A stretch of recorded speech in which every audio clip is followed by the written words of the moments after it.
Hi friends, எல்லோருக்கும் இனிய தமிழ் புத்தாண்டு நல்வாழ்த்துக்கள். இன்றைக்கி சாமிக்கு நெய்வேத்தியமாக எங்கள் வீட்டில் அவல் விரவலும் பருப்பு பாயசமும் செஞ்சுருந்தோம். அவலுக்கு ஒரு அரை மணி நேரம் ஊற வச்சுக்கோங்க. அதுக்கப்புறம் அதுக்கு இனிப்பு சுவைக்காக வெள்ளைப்பாகை காய்ச்சிக்கோங்க. கூடவே உங்கள் கார்னிஷ்காக வெள்ளை எள்ளையும் தேங்காவையும் நம்ம அது கூட சேர்த்துக்கலாம். ஸோ நம்ம இப்போது காய்ச்சி வச்ச வெள்ளைப்பாகு அதில் ஊற்றிட்டு அதுக்கப்புறமா எள்ளையும் அது கூட சேர்த்து நல்லா பரட்டிக்கோங்க. அதுக்கப்புறம் தேங்காவையும் கொஞ்சம் ஒரு கைப்பிடி தேங்காவையும் வறுத்துட்டு அதையும் நம்ம சேர்த்து ஆட் பண்ணி நம்ம நல்லா புரட்டி வச்சுக்கோங்க. ஸோ அதோட உங்களுக்கு இது முடிஞ்சிச்சு. ஸோ அதுக்கப்புறம் பருப்பு பாயாசம் எப்படி செய்யணும்னா,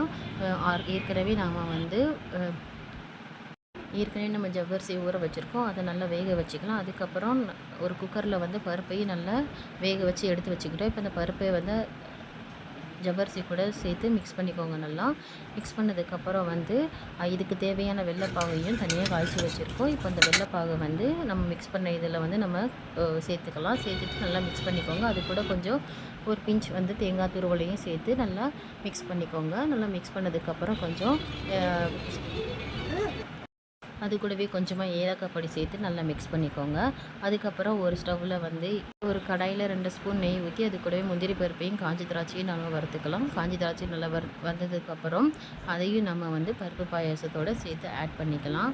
ஸோ ஆட் பண்ணிவிட்டு நல்லா கிளறி விட்டோம்னா பருப்பு பாயாசம் ரெடி ஆகிடும். அவ்வளோதாங்க, பருப்பு பாயாசம் ரெடி ஆகிடுச்சு. இப்போ நம்ம சாமிக்கு பூஜை பண்ணிவிட்டு அந்த நெய்வேத்தியத்தையும் வச்சு நம்ம சாமிக்கு பூஜை பண்ணலாம். அது முடிஞ்சதுக்கப்புறம் சாமிக்கு நல்லா பூஜை பண்ணோம். இன்றைக்கி கொஞ்சம் நல்லாவே இருந்ததுங்க. காலையிலேயும் முருகர் கோயிலுக்கு போயிட்டு வந்தோம். அதுக்கப்புறம் ஐயா கோயிலுக்கு போயிட்டு வந்தோம். ஸோ இன்றைக்கி டேவே கொஞ்சம் நல்லா இருந்தது. எல்லோருக்கும் இதே மாதிரி